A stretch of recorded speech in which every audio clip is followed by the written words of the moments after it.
Sifter for the ear. News, interviews, reviews, cinema, TV, streaming. Action. Hi, y'all. This is Jerry Williams, a.k.a. TV Jerry. On a podcast last year, I was the first person to announce Pharrell Williams' biopic Atlantis to be shot in Richmond. Sadly, it's now been announced that it will not be released at all. Here's the quote from Pharrell and director Michael Gondry in Variety magazine. "When all of us got into the editing room, we collectively decided that there wasn't a path forward to tell the version of this story that we originally envisioned." That's ironic because in my interview with Adam Tex Davis 2 weeks ago, he talked about the documentary that he produced for Pharrell's Something in the Water Festival, and it basically never got seen. To at least give Williams some flowers, my review of his other biopic, shot in Legos, is coming up shortly. Meanwhile, today's show features Tom Barrett, who spent the majority of his career working in movies and TV shows as a best boy grip. If you don't know what that means, stay tuned because Tom will fill us in and relate some fun stories from the sets. Sifter Review of the Week. Piece by Piece on Peacock. Since Atlantis, the biopic about Pharrell Williams that was shot in Virginia last year, has been canceled in post-production, this is the only film about the singer, producer, composer. It's basically a documentary full of interviews with Williams and his friends talking about his career. Keeping with Williams' unique approach to art, everything in this film is presented in Legos. It's a cute idea, but considering this isn't a narrative, it's a bit weird to never see the actual people proclaiming their love for the artist, including Justin Timberlake, Kendrick Lamar, Gwen Stefani, and Snoop Dogg. There's nothing imaginative in the use of the plastic people, although there are a few splashy moments of trippy animation. Being that this is a retrospective, there are excerpts from most of his influential songs. If you're a Williams fan and want to dive deeper into his output, this will provide plenty of info. Otherwise, it's a cute concept that never adds anything especially creative to the outcome. And an interesting note, his first band, the Neptunes, was named in honor of the King Neptune statue on the boardwalk in his native Virginia Beach. It was created by Richmond sculptor Paul de Pasquale. I gave Piece by Piece 2.5 out of 5 stars. Tom Barrett, welcome to Sifter for the Ear. So I know you're retired now, and how would you identify yourself if somebody said, what did you used to do? I noticed a lot of your IMDb say best boy grip. I identify myself as a best boy grip. And why don't you explain that for our listeners, what exactly that means? In my side of film work, which is behind the camera, Right. the guy ultimately in charge is the director of photography. He sets the look, he sets the shots, positions camera, all of that kind of stuff. Right. Then there's the camera department, which help him.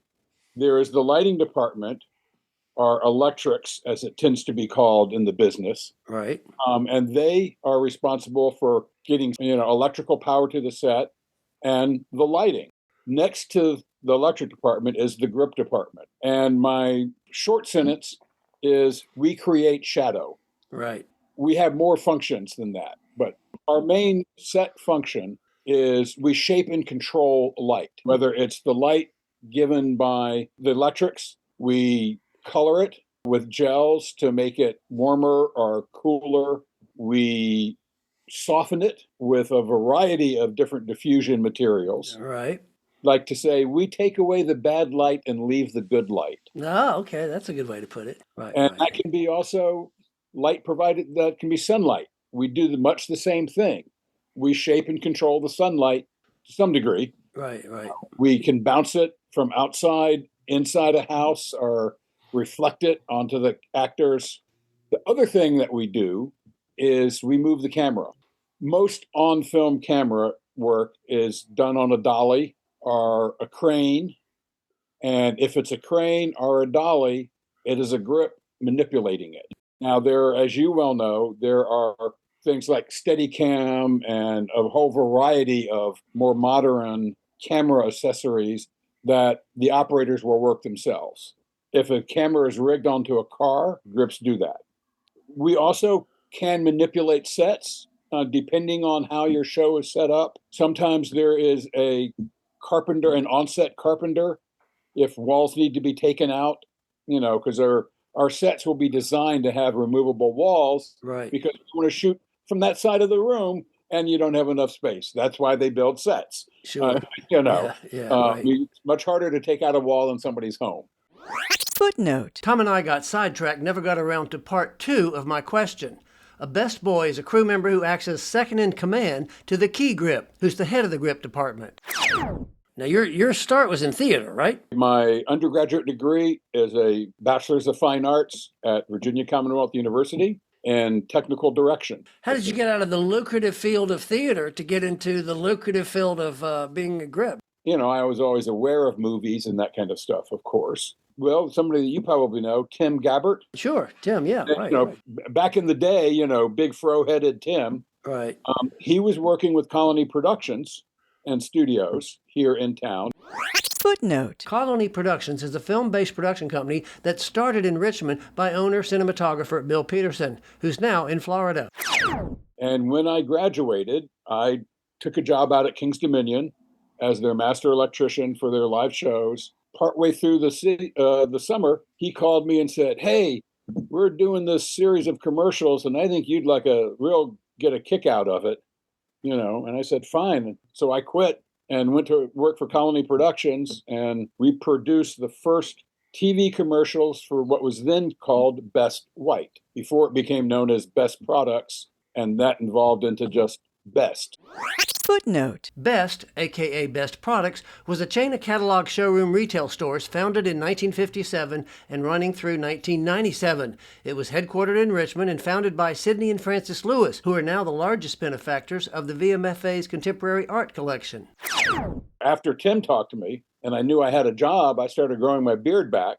And my supervisor finally came up to me and said, "Tom, you know you can't have a beard and work here because you're going to have to cut it." And I said, "No, I'm not."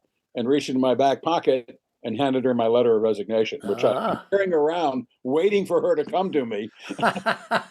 The rest is history. And then Sharon and I went to Oregon after that summer and worked at the Oregon Shakespeare Festival for 3 years. I was in the lighting department there. She was in costumes, stitching.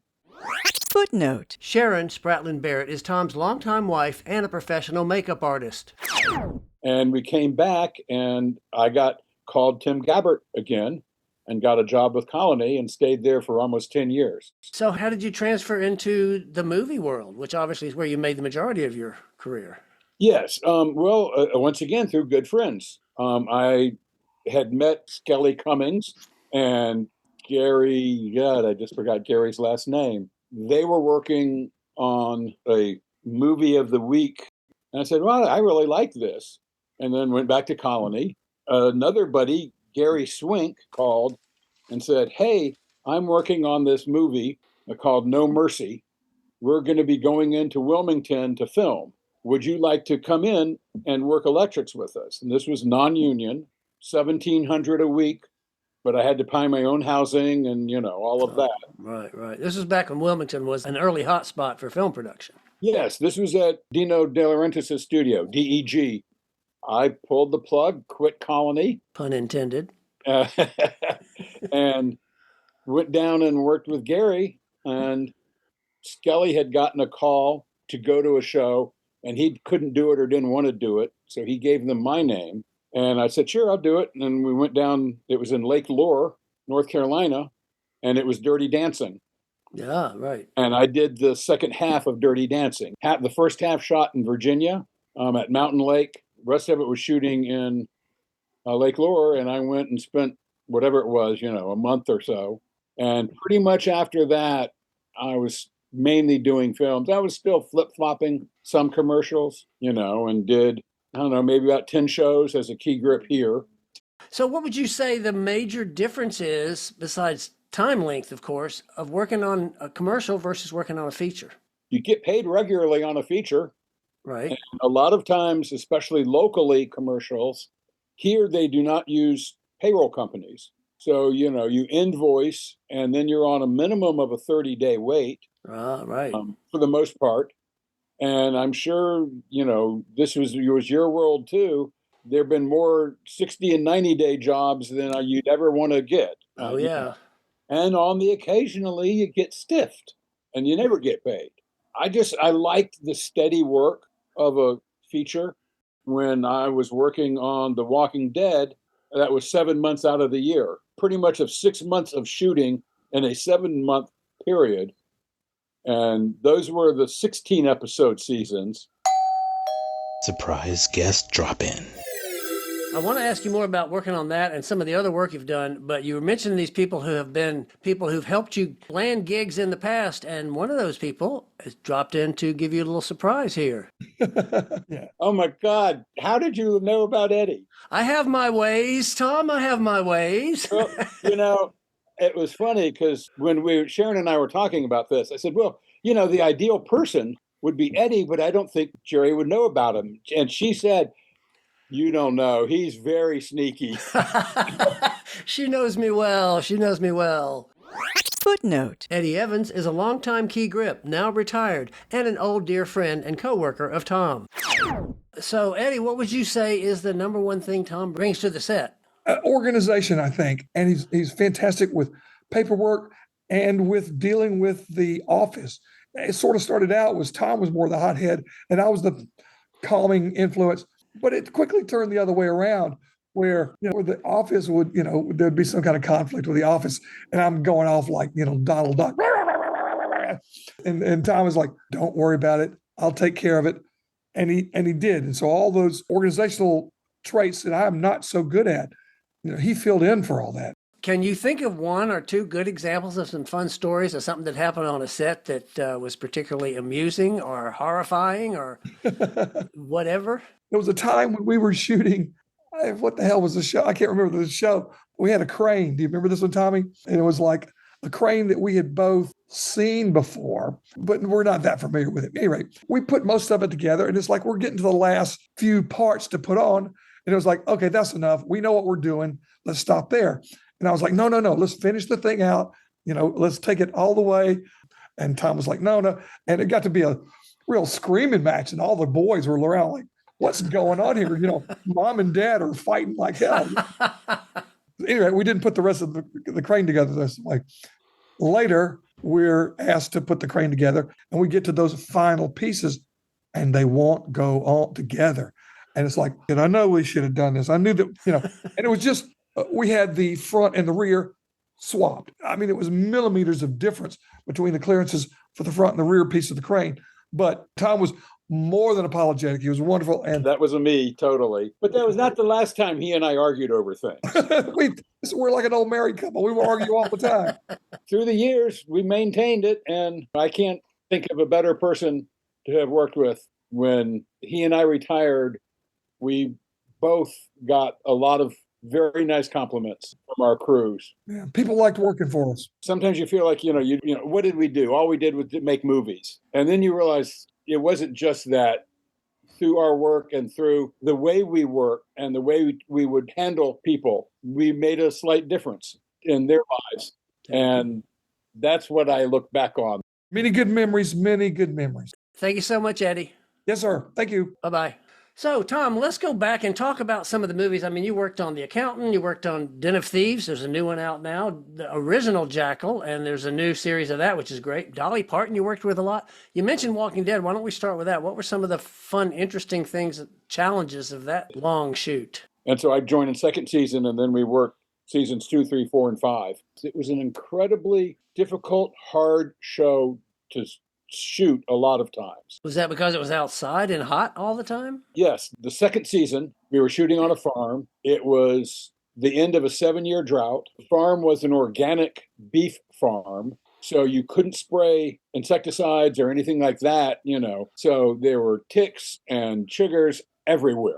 Oh, great. And it was kind of the running thing. Well, let's see, I got a dozen, chiggers just today. Oh, that's nothing, guy. It was just challenging conditions mainly. Yeah.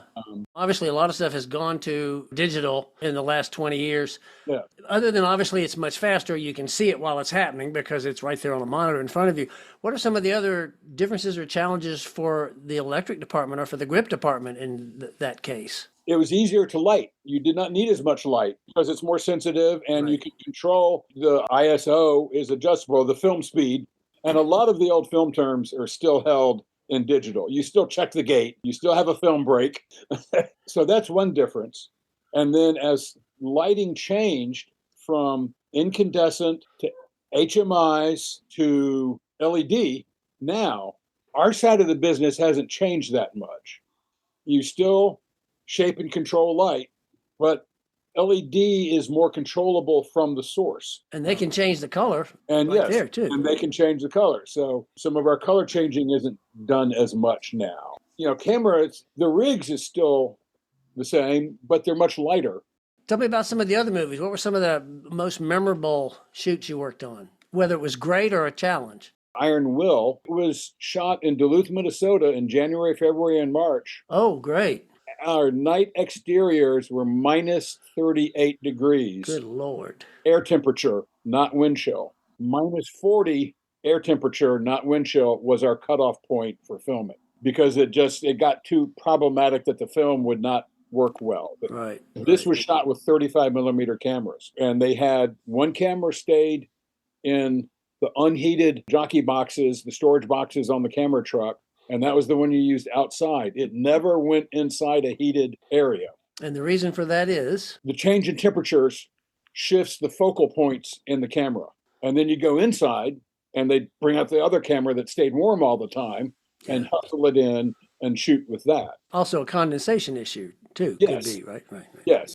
Normal in what we do is you set up a staging area. You have piles of sandbags, stands, blah, blah, blah. All of us Southerners, so we didn't think anything, we did all of that. Electrics had piles of cable.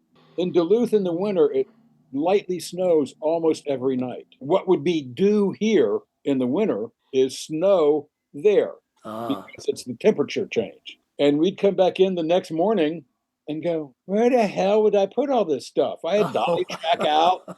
And so we realized that, we needed to learn how to shoot here. And so we all went to the local hardware store and bought bicycle flags. And when we would put a stack of something on the ground at night for overnight, we put a flag there too. So you can see it through the snow. We had a bunch of flags that said G written on the flags, and the electrics had E written on the flag. And it looked like a really strange golf course sometimes by the morning. So you talked about a really hot shoot down in Georgia, and you talked about a really cold shoot. Has you got anything in between that wasn't weather related that was a challenge? Well, weather is a big challenge when you shoot outside all the time. That's true. A young actress was riding a bicycle, and we needed to track that shot. So Eddie and I, designed something. We used a large dolly and built a brace that the bicycle could fit on so she could still pedal and you could see the tires move. But all that had to be braced off so it was rock steady so she would feel comfortable. And then we would tow that in back of a small electric vehicle or a golf cart kind of thing. Now, I did see that Dolly Parton, you did a lot of work for some of her shows. Did you ever get to work with her or meet her? Or yes, she's very involved in all of her shows. The first thing we did was a Coat of Many Colors, a Christmas special. Right. Next Christmas, we did the Christmas of Many Colors. It was basically Coat of Many Colors 2. Right. But did you ever actually get a chance to interact with her at all, or was she just on the set? Just on set. We met, she's very friendly.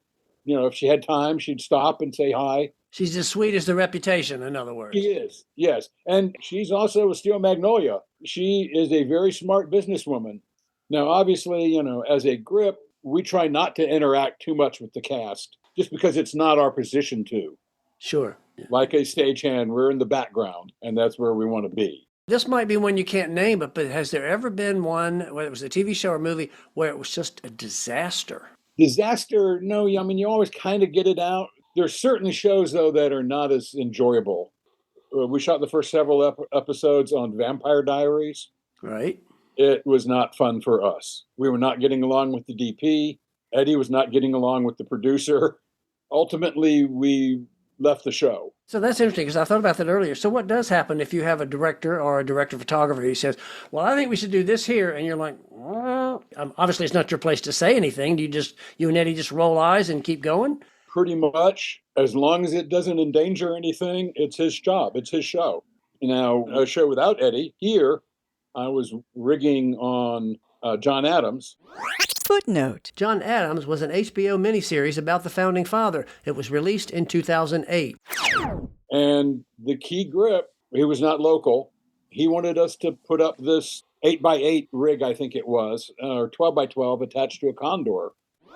Footnote. The rig was a frame with some sort of diffusion or other media in it, and it's held aloft by the Condor crane, which is the type of aerial lift or bucket truck designed to reach heights. And the Charlie he's about to refer to is Charlie Harris, another grip who's been on the show in the past.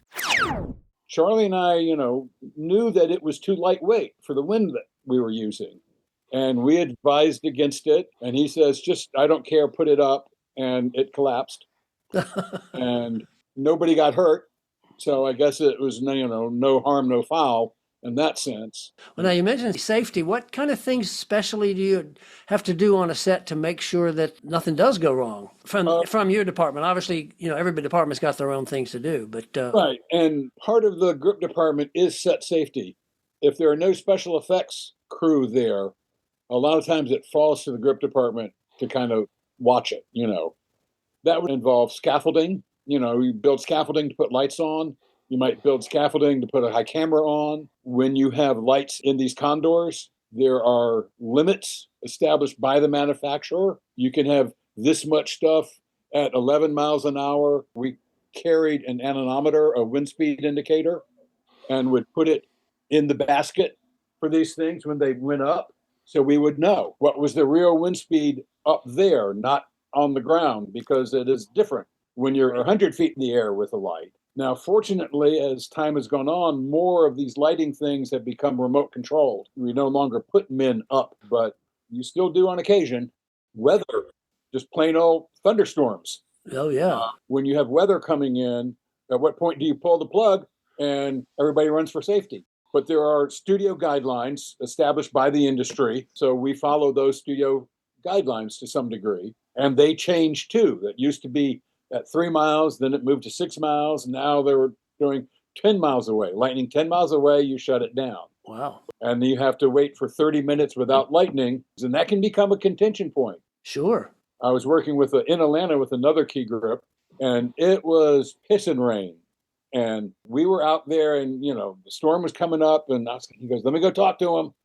And he went and talked to the AD and the producer. They were together. And he goes, I'm going to call my guys off the set. We can't be out here. You want them to set up metal frames on big stands, and, we're in a lightning storm coming. Right. Oh, no, it's okay. You continue to shoot. Always remember this. Art turned to him and said, would you play golf in this weather? And he goes, hell no. And then next thing I heard was, Tom, wrap it. Get everybody back to the trucks or. And you're enjoying retirement now, I'm assuming. Yeah, the best thing about retirement, as you kind of probably figured out, and I should state this, from 2008 on, most of my career was in Atlanta. Right. And Sharon, God bless her, she put up with that. Her career was here as a makeup artist, and my career wound up being in Atlanta. And there were many a year that I was gone for 10 months out of the year. Wow. And at one time she goes, God, I just wish you'd be here for a month. 31 days later, I left. Oh, wow. So I think that turned out to be the hardest aspect, was dealing with that separation. I'm sure. So one question I always like to ask everybody, when y'all are just sitting around now chilling at night, what do you like to watch? What have you been watching lately? Just normal TV. We don't have any streaming services. Oh, my Lord. Like that. I know. Obviously we have cable.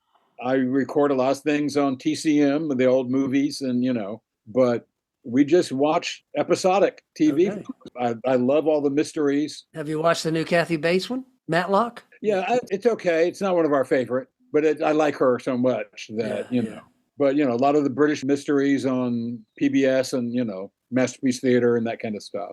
Because y'all are so sophisticated. Yes, so sophisticated. Yeah, you are. Well, Tom, this has been great. It's been a great chance to see you, and I want to thank you so much again for doing this, and give Sharon our love. I will, and thank you very much. That was Tom Barrett, who spent the majority of his career working on movies and TV shows as a best boy grip. I'll include a link to Tom's IMDb page on the webpage for this show at tvjerry.com. Coming soon. In theaters. Captain America: Brave New World. This new Marvel entry features Anthony Mackie in the title role, with Harrison Ford playing POTUS. Paddington in Peru. The lovable bear visits the country to visit his Aunt Lucy, with the Brown family in tow. 2025 Oscar Shorts. These screenings are divided into 3 categories: documentaries, animation, and live action. Flow. Speaking of Oscars, this film has been nominated in the animated feature category, with the emphasis on cat, since it follows one feline whose home is devastated by a flood and finds a new home on a boat full of other species. Becoming Led Zeppelin.